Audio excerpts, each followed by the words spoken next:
नमस्कार, बिहार तक देख रहे हैं आप और आपके साथ मैं हूं हर्षिता सिंह।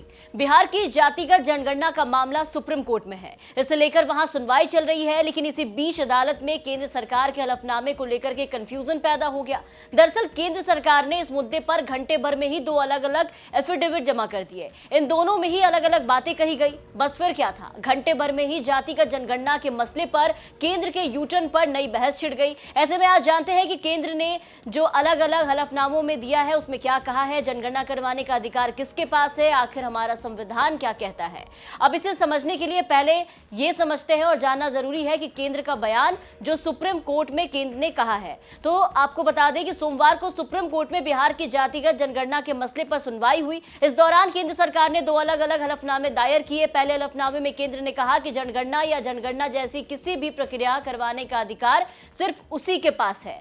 आपको बता दें कि पहले हलफनामे के पैरा 5 में लिखा था कि केंद्र के अलावा और कोई संस्था जनगणना या जनगणना जैसी प्रक्रिया नहीं करवा सकती। लेकिन इस हलफनामे के कुछ घंटे बाद ही केंद्र सरकार ने दूसरा हलफनामा दायर किया और इस हलफनामे में सरकार ने पैरा 5 को सीधा हटा दिया। नए हलफनामे में केंद्र ने यह तो जरूर कहा कि जनगणना अधिनियम 1948 के तहत सिर्फ केंद्र के पास ही जनगणना कराने का अधिकार है, लेकिन इसमें जनगणना जैसी कोई अन्य प्रक्रिया जो शब्द थी उसको यहां से पैरा 5 से हटा दिया गया। अब इसके बाद से सवाल है कि जनगणना का पावर आखिर किसके पास है, केंद्र के पास या फिर राज्य भी करा सकती है। तो आपको बता दें कि संविधान के तहत जनगणना करवाने का अधिकार केंद्र सरकार के पास है। जनगणना करवाने की जिम्मेदारी केंद्र सरकार की है। जनगणना विषय संविधान की 7वीं अनुसूची की लिस्ट 1 में आता है। और इतना ही नहीं, 1948 का जनगणना एक्ट ये भी कहता है कि इससे जुड़े नियम बनाने, जनगणना कर्मचारी नियुक्त करने और जनगणना की जानकारी इकट्ठा करने का अधिकार केंद्र सरकार के ही पास है। आपको आगे बता दें कि संविधान के अनुच्छेद 246 के तहत जनगणना को संघ सूची का विषय बना लिया गया था।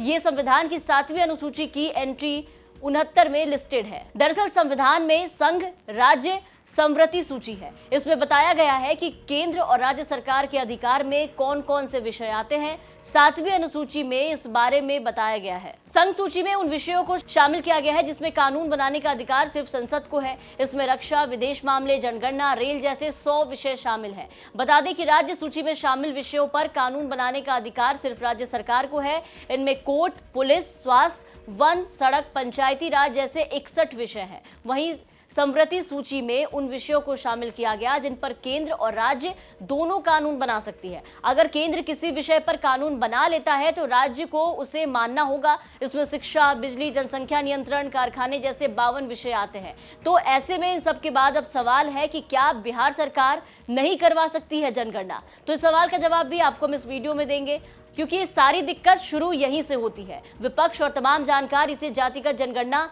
मान रहे हैं, जबकि बिहार सरकार इसे सर्वे बता रही है। कानून के जानकार बताते हैं कि कोई राज्य सरकार अपने यहाँ किसी भी तरह का सर्वेक्षण करा सकती है। किसी सर्वेक्षण या आंकड़े जुटाने की गरज से कोई कमेटी या आयोग बना सकती है। इसी अधिकार के तहत तो उत्तराखंड में आपने देखा कि यूसीसी के लिए कमेटी बनाई, सर्वेक्षण करवाकर आंकड़े जुटाए गए। बिहार सरकार इस तर्क पर इसकी इजाजत मांग रही है, वो जनगणना नहीं करवा रही है बल्कि सर्वे करवा रही है। अब जातीय जनगणना की जरूरत है कि नहीं, ये सवाल है। तो जातिगत जनगणना कराने के पक्ष में ये तर्क कि 1951 से एससी और एसटी जातियों का डेटा जारी होता है, लेकिन ओबीसी और दूसरी जातियों के आंकड़े नहीं आते। इस कारण ओबीसी ही सही आबादी का अनुमान लगाना मुश्किल है। 1990 में केंद्र की तब की वीपी सिंह की सरकार ने दूसरा पिछड़ा वर्ग आयोग की सिफारिशों को लागू किया था। इसे मंडल आयोग के नाम से जानते हैं। इसे देश में ओबीसी की 52% आबादी होने का अनुमान लगाया था। हालांकि मंडल आयोग ने ओबीसी आबादी का जो अनुमान लगाया था उसका आधार 1931 की जनगणना ही थी। मंडल आयोग की